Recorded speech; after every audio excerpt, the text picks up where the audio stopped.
Hi అండి, అందరికీ నమస్కారం. నేను మీ వేణుగోపాల్ రెడ్డి ఫ్రమ్ జోష్ ఇన్నోవేషన్స్ ప్రైవేట్ లిమిటెడ్, జోష్ institute of foreign languages, adenine career guidance సంయుక్తంగా విద్యార్థులకు వస్తున్నటువంటి వందలాది వీడియోస్ మనం చేస్తున్నాం. ఇందులో భాగంగా ఈరోజు మీరు ఎంతో కష్టపడి రాసినటువంటి జేఈ రెస్పాన్స్ షీట్ అయితే ఈరోజు మనకి మధ్యాహ్నం తర్వాత రిలీజ్ చేశారు. ఈవినింగ్ వస్తుంది అనుకున్నాం, కానీ ముందుగానే రెస్పాన్స్ షీట్ అయితే రావడం జరిగింది. సో ఈ రెస్పాన్స్ షీట్ ఒకసారి వచ్చింది కాబట్టి ప్రజెంట్ మనము పేరెంట్స్ కానీ స్టూడెంట్స్ కానీ ప్రజెంట్ ఏం చేయాలి, యాక్చువల్గా ఈ రెస్పాన్స్ షీట్ అంటే ఏంది, ఆన్సర్ కీ అంటే ఏంది, ఛాలెంజ్ చేయడం అంటే ఏంది, ప్లస్ ఇప్పుడు మనం వచ్చేటువంటి రిజల్ట్స్ ఏదైతే పర్సంటైల్ ఉందో దీని యొక్క వ్యాలిడిటీ లేదా దీని యొక్క స్కోప్ ఏంటి అనేది మనం ఈ వీడియోలో చూద్దాం. So JEE mains 2026 session 1 response sheets released officially. So link అయితే యాక్టివేట్ అయిపోయిందండి. So official response sheet link is active, link is now live. So waiting అనేది కంప్లీట్ అయిపోయింది. So access is volatile due to massive traffic spikes అండి. ఎందుకంటే ఉన్నటువంటి విద్యార్థులు అందరూ కూడా ఒక్కసారి సర్వర్ మీద పడేసరికి సర్వర్ అయితే ఎర్రర్ చూపిస్తూ ఉంది. చాలా సందర్భాల్లో మీ రిజల్ట్స్ డిస్ప్లే అవ్వట్లేదు. కొంచెం ఓపికగా చూసుకొని మళ్ళీ ఒక 3 మినిట్స్ ఆగి ట్రై చేయటమో, లేదా ఒకవేళ కుదరకపోతే రాత్రి 10 గంటల తర్వాత అయితే సర్వర్ కంప్లీట్గా ఫ్రీ అయిపోద్ది. టెన్షన్ లేకుండా ప్రశాంతంగా చూసుకోవచ్చు. ఎందుకంటే ఆల్మోస్ట్ ఒక 48 అవర్స్ వరకు మన యొక్క రెస్పాన్స్ షీట్ అనేది అందుబాటులో ఉంటుంది. The complete break down how to access decoding hardships and April strategy. So current ఇప్పటికి నేను వీడియో చేస్తున్నప్పటికీ చాలా సందర్భాల్లో చాలా దిక్కల స్టూడెంట్స్ సర్వర్ డౌన్ ఉంది, గెట్టింగ్ ఎర్రర్ 404, 10 నిమిషాలు ట్రై చేస్తున్నా అదే వస్తుందని చెప్పేసి విద్యార్థులందరూ చెప్తూ ఉన్నారు. ఇంకొంతమంది 180 మార్కులు వస్తాయి అనుకున్నాం సార్, అది తీరా చూస్తే మేము ఈ రెస్పాన్స్ షీట్లో క్యాలిక్యులేట్ చేసుకుంటే 140 మార్కులే వచ్చినాయి, ఇప్పుడు ఏం చేయమంటారని కొంతమంది అడుగుతున్నారు. సో 27th షిఫ్ట్ 1 ఏదైతే ఉందో అది హార్డెస్ట్ షిఫ్ట్. సో ఈ షిఫ్ట్ రాసినటువంటి వాళ్ళు మా పరిస్థితి ఏంది, మాకు చాలా తక్కువ రెస్పాన్స్ షీట్లో మార్కులు వస్తూ ఉన్నాయని చెప్పేసి వాళ్ళు అడుగుతున్నారు. So 29 shift was brutal. So normalization వాళ్ళని కాపాడుతుందా లేదని చెప్పేసి మరికొంతమంది విద్యార్థులు అడుగుతున్నారు. సో సైట్ అనేది క్రాష్ అయిపోయిందా, లాగిన్ అవ్వలేకపోతున్నామని ఇంకొంతమంది అడుగుతున్నారు. వీటన్నిటికీ ఒకటే సమాధానం, ఏదైతే మీకు 2-3 టైమ్స్ ట్రై చేయటము కుదరకపోతే 10 గంటల తర్వాత మాత్రం కంప్లీట్గా సర్వర్ ఫ్రీగా ఉంటుంది. ప్రశాంతంగా కొద్దిసేపు ఆగిన తర్వాత చూసుకోండి, అది ఇబ్బంది ఏం లేదు.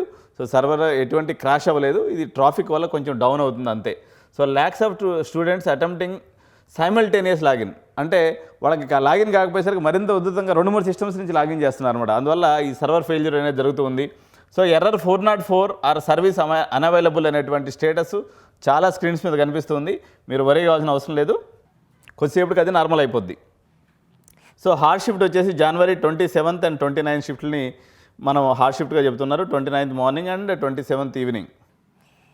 సో మీరు navigation to the NTA portal అండి. ఫస్ట్ JEE.main.nta.nic.in వెళ్ళాలి. వెళ్ళిన తర్వాత అక్కడ మీ application number, date of birth కానీ ఎంటర్ చేసినట్లయితే మీకు ఈ రకంగా వస్తుంది dashboard. View question paper అని వస్తుంది, లేదా సీ యువర్ రికార్డెడ్ రెస్పాన్సెస్ అనేది వస్తుంది అనమాట. వీటన్నిటిని కూడా మనం ఇమీడియట్గా డౌన్లోడ్ చేసుకొని సో మీరు జాగ్రత్తగా చేసుకోవాల్సినటువంటి అవసరం ఉంది. ఇది ఎక్కువసేపు ఉంచరు, వాళ్ళు ఏ క్షణమైనా మళ్ళీ తీసేస్తారు కాబట్టి నెక్స్ట్ 48 అవర్స్ వరకు అయితే గ్యారంటీగా ఉంటుంది. ఈ లోపల రికార్డెడ్ రెస్పాన్సెస్ని మాత్రం డౌన్లోడ్ చేసి పెట్టుకోవాలి. అదేవిధంగా క్వశ్చన్ పేపర్ కూడా డౌన్లోడ్ చేసి పెట్టుకుంటే మనకి ఇబ్బంది లేకుండా ఉంటుంది. ఆ తర్వాత అది వాడు ఎప్పుడోకప్పుడు తీసేస్తూ ఉంటాడు అనమాట. జనరల్గా ఒక 48 అవర్స్ తర్వాత తీస్తూ ఉంటారు. So challenge answer key. So ఈ ఛాలెంజ్ చేసే పంచాయతీ మీరు పెట్టుకోవద్దు. స్టూడెంట్స్కి అయితే ఇది నా సలహా.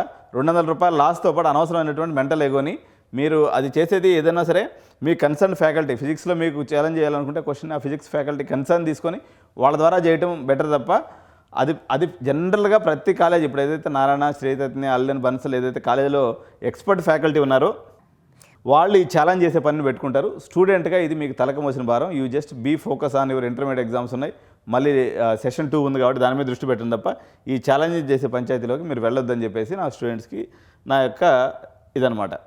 సో కంటెస్ట్ అఫీషియల్ ఆన్సర్స్ ఏదైతే మీకు వాళ్ళు ఇచ్చినటువంటి ఆన్సర్స్ ఏంటి, సో ఛాలెంజ్ ఆన్సర్కి మీరు తెలుసుకుంటే 200 రూపాయలు కట్టేసి మీరు దాన్ని ఛాలెంజ్ చేయొచ్చు. సో రిక్వైర్డ్ క్రెడెన్షియల్స్ ఒకసారి అప్లికేషన్ నెంబర్ మరియు డేట్ ఆఫ్ బర్త్ అండి. So keep your admit card handy. So troubleshooting the error 404 strategy throttled by high traffic. So don't panic, the site is not broken. So wait for 2-3 minutes before refreshing. So వెంటనే refresh కొట్టద్దు, కొద్దిసేపు ఆగండి. Avoid rapid fire reloading, this worsens the bottleneck. కంటిన్యూస్గా దాన్ని బాధ చేయొద్దు, కొద్దిసేపు wait చేసి తర్వాత చేయండి. Patience is the only fix for server latency right now. So మీరు కొంచెంసేపు నిదానంగా వెయిట్ చేయడం తప్ప చేయగలిగింది ఏం లేదు. Analysing the controversy. So hardship డిబేట్లో ఏదైతే ఉందో 27th రోజు January 29 షిఫ్ట్స్ ఏదైతే ఉన్నాయో పేపర్ డిఫికల్టీగా వచ్చింది. So paper was tough and marks are low. ఇది స్టూడెంట్ యాంగ్జైటీ. సో దీనికి పరిష్కారం ఏంటి? నార్మలైజేషన్ ప్రాసెస్ వస్తుంది. రా స్కోర్ అనేది ఉంటుంది. దాని ప్రకారంగా నార్మలైజేషన్ అయ్యి అందరికి కూడా దాన్ని ఈక్వలైజ్ చేస్తారు. ద రియాలిటీ ఏంటంటే మీ షిఫ్ట్ నిజంగా కానీ హార్డ్గా ఉన్నట్లయితే లోయర్ రా స్కోర్ కూడా మీకు హై పర్సంటైల్ని తీసుకొని వస్తుంది. So difficulty variances are expected mathematically accounted for. So అన్నీ కూడా సరిదిద్ది నార్మలైజేషన్ ప్రాసెస్లో లెవెల్ చేస్తారు. So reality check, provisional scores and versus expectations. Expected score వచ్చేసి మీరు 180 అనుకుంటూ ఉంటే మీకు 140 కనిపిస్తుంది యాక్చువల్ క్యాలిక్యులేషన్ రెస్పాన్స్ షీట్లో. సో కామన్ సిరా ఏంటంటే viral report suggest that differences between NTA keys and student క్యాలిక్యులేషన్స్కి దాంట్లోగా చాలా సందర్భాల్లో ఒక 40 మార్కులు వేరియేషన్ ఉన్నాయని చెప్పి స్టూడెంట్స్ అందరూ కూడా డిఫరెంట్ కామెంట్ సెక్షన్లో పెడుతూ ఉన్నారు. సో హోప్ లూజ్ అవ్వద్దండి. ఇది ఒక ప్రొవిజనల్ కీ మాత్రమే. ఎర్రర్స్ అనేవి ఛాలెంజ్ చేయబడతాయి. Final rank depends on the normalization, not on the raw marks మీద డిపెండ్ అయి ఉండదు. సో ఒకసారి ఓవరాల్గా golden metric marks versus percentile 2026 estimates ఏంటంటే టాప్ ఎన్ఐటీస్లో సిఎస్సి బ్రాంచ్ కావాలనుకున్నట్లయితే 180 to 200 అండి. 99+ పర్సంటైల్ కావాలన్నట్లయితే. సో ఈజీ షిఫ్ట్ అయితేనేమో 200+ రావాలి. నార్మల్ షిఫ్ట్ అయితేనేమో 175, 180 మార్క్స్ రావాలి. సో ఖచ్చితంగా ఎన్ఐటీలో ఎంట్రీ కావాలనుకున్నట్లయితే మినిమం టు మినిమం ఒక 150 నుంచి 170 మార్కులు రావాలండి. So that leads to A percentile of 97 to 98 percentile. So JEE advanced cut off జనరల్గా ఎంత ఉండేదానికి అవకాశం ఉందంటే 95 నుంచి 105 మార్క్స్ ఎవరికైతే వస్తాయో వీళ్ళందరూ కూడా జేఈ అడ్వాన్స్ క్వాలిఫై అవుతారు. జేఈ అడ్వాన్స్ క్వాలిఫై అయినటువంటి విద్యార్థులకి నాట్ ఓన్లీ ఐఐటీసే కాదు, ఇంకా ఇతర దేశాల్లో చాలా అవకాశాలు ఉంటాయి. ఉదాహరణకి జర్మనీలో అనేక యూనివర్సిటీసు మీకు జేఈ కానీ అడ్వాన్స్ కానీ మీరు క్వాలిఫై అయినట్లయితే మీకు డైరెక్ట్గా వాళ్ళు డిగ్రీలోకి టాప్ 1, 2, 3 కాలేజెస్లో మీకు ఆప్షన్ ఇస్తారు. ఎటువంటి ట్యూషన్ ఫీజు కూడా ఉండదు అక్కడ. మీకు హ్యాపీగా వెళ్ళి జర్మనీలో చదువుకోవచ్చు.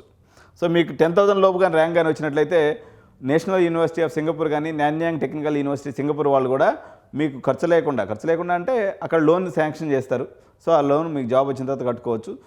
మంచి కాలేజెస్లో ఐఐటి కన్నా 10 రెట్లు గొప్ప కాలేజెస్లో మీరు చదువుకునేదానికి ఆప్షన్ వస్తుంది. కాబట్టి మీరు దీని గురించి వరీ కావాల్సినటువంటి అవసరం లేదు. దీన్ని అయితే మీరు దృష్టిలో పెట్టుకోవాలి.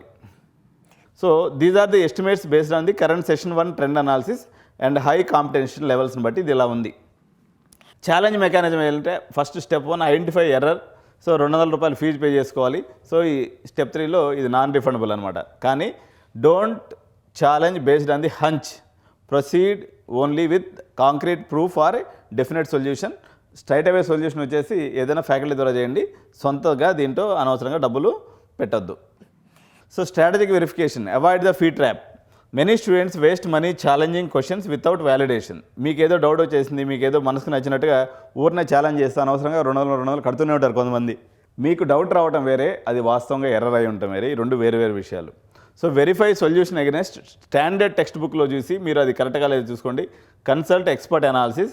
మీరు ఏదైనా కామెంట్ రూపంలో పెట్టినట్లయితే ఆ క్వశ్చన్కి సంబంధించి మేము కూడా ఆన్సర్ ఇచ్చే ప్రయత్నం చేస్తాం. అది కరెక్ట్ క్వశ్చన్ రాంగ్ క్వశ్చన్ అని చెప్పేసి. సో ప్రస్తుతానికి రెస్పాన్స్ షీట్కి సంబంధించినంత వరకు అయితే ఇంతేనండి. సెషన్ 1 మీరు జనవరి అటెంప్ట్ ఏదైతే ఉందో మీరు ఇక్కడ ఏదైతే మిస్టేక్ చేశారో వాటన్నిటిని కూడా ఐడెంటిఫై చేసుకోండి. సో ఐడెంటిఫై చేసినటువంటి మిస్టేక్స్తో మళ్ళీ సరిదిద్దుకొని మీరు ఏప్రిల్ అటెంప్ట్కి సిద్ధంగా అండి. సో డిప్రెషన్ గురి కావద్దు. తక్కువ మార్కులు వచ్చేసినాయి. ఇది వార్మప్ సెషన్ అనుకోండి. So use the response sheet as a road map for the session 2. Specific weak points ఏదైతే ఉంటాయో, ఏదైతే టాపిక్స్ ఉంటాయో వాటిని ఏప్రిల్కి నీట్గా ప్రిపేర్ అయిపోయి సెకండ్ అటెంప్ట్ని జాగ్రత్తగా ప్రిపేర్ అవ్వండి. సో ఇదండి ఈ జేఈ సంబంధించినటువంటి రెస్పాన్స్ షీటు. లాస్ట్ ఇయర్ కూడా నేను ఒక వీడియో చేశాను. ఎవరికైతే 80 మార్కులు తక్కువ ఉంటాయో జేఈలో వాళ్ళు ఇక సెకండ్ అటెంప్ట్ పంచాయతీలోకి వెళ్ళొద్దు. ఏదైనా స్పెసిఫిక్ కండిషన్స్ వల్ల మీకు అంతకన్నా తక్కువ మార్కులు రావడం అంటే మీకు ఆ రోజు హెల్త్ బాగాలేకపోవటం, లేకపోతే మీరు ఆ రోజు డిలేగా లేట్గా పోవటం, ఆ సడన్ టైంకి మీకు టెన్షన్ ఎక్కువైపోయి బీపీ డౌన్ అయిపోవటం, అంటే ఏదైనా ఒక ప్రత్యేకమైనటువంటి కాంక్రీట్ రీజన్ ఉంటే మీరు సెకండ్ అటెంప్ట్ ప్రయత్నించింది తప్ప అదర్వైజ్ 80 మార్కులు తక్కువ ఉన్నటువంటి వాళ్ళు మళ్ళీ సెకండ్ అటెంప్ట్కి పోయినా పెద్ద ఉపయోగం అయితే ఏముండదు. ఓసీ క్యాండిడేట్స్ మీ రిజర్వేషన్ ఏదైనా ఉన్నట్లయితే మీకు up to 60 SC ST students కానీ అయితే 60 మార్కులు దిగులు ఉన్నటువంటి వాళ్ళు ఇంకా ప్రయత్నం చేయాల్సినటువంటి అవసరం అయితే లేదు. సో వాళ్ళకి ఎటువంటి ఆల్టర్నేటివ్ ఆప్షన్స్ ఉన్నాయి, వాళ్ళు ఏ ఎగ్జామ్స్కి ప్రిపేర్ అవ్వాలి, అది తెలంగాణ ఎంసెట్ కానీ, ఏపీ ఎంసెట్ కానీ, కామెడ్కే కానీ, విట్ కానీ, ఎస్ఆర్ఎం కానీ, లేదా ఇతర నేషనల్ లెవెల్ ఎంట్రన్సెస్ చాలా ఉన్నాయి. మీరు సియూవిటీ కానీ సో ఇవన్నీ కూడా ఎంట్రన్స్ ఎగ్జామ్స్ ఉన్నాయి, వాటిని రాసుకోవాలి. సో మనకు వచ్చినటువంటి ర్యాంక్ అనుగుణంగా ముందుకెళ్ళాలి. లేదా మనకు ఫైనాన్షియల్గా స్తోమత ఉన్నట్టయితే మంచి కాలేజీలో డొనేషన్ కూడా చదువుకోవటం, అంతే తప్ప ప్యానిక్ అవ్వాల్సినటువంటి ఎటువంటి అవసరం లేదు. సో జేఈకి సంబంధించినటువంటి స్ట్రాటజీకి సంబంధించినటువంటి అనేక వీడియోస్ నేను ఈరోజు మీ ముందుకు తీసుకొస్తున్నాను అనమాట. అన్ని వీడియోస్ చూడండి. సో మీరు మార్క్ చేసుకోండి, మీకు ఇంపార్టెంట్ పాయింట్ ఏదైతే ఉంటుందో దాన్ని నోట్ చేసుకోండి. అనవసరమైన పాయింట్ లేదా మీకు ఎక్కడైనా ఇబ్బందికరమైనటువంటి పాయింట్స్ ఏదైనా ఉంటే వాటిని పక్కకు వదిలేసేసి మీకు ఏదైతే అవసరమో ఈ టేక్అవేలో నుంచి దాని వరకు తీసుకునేసి సో మీరు నోట్ చేసి పెట్టుకోండి. మీకు ఎక్కడైతే ఇప్పుడు మనకి కట్ ఆఫ్ గురించి మనం చెప్తూ ఉంటాము, అదేవిధంగా టాప్ 10 ఎన్ఐటీస్ గురించి మాట్లాడతాము, సో జోసా కౌన్సిలింగ్ గురించి మాట్లాడుతుంటాము. సో అక్కడ ఏ రకమైనటువంటి జోసా కౌన్సిలింగ్ ప్రాసెస్ చేసుకోవాలి, ఎట్లా మిస్టేక్ లేకుండా జోసా కౌన్సిలింగ్లో పార్టిసిపేట్ చేయాలి, సో ఏం డాక్యుమెంట్స్ రెడీగా పెట్టుకోవాలి, ఇట్లా అనేక టాపిక్స్ మీద సో ఎడినైన్ ఎప్పటికప్పుడు మీకు సమాచారం అందిస్తూ ఉంటుంది. కాబట్టి so please do subscribe to our channel. So ఈ వీడియోని లైక్ చేయండి, అదేవిధంగా మీ ఫ్రెండ్స్ అందరూ కూడా షేర్ చేయండి. Thank you so much. జై హింద్.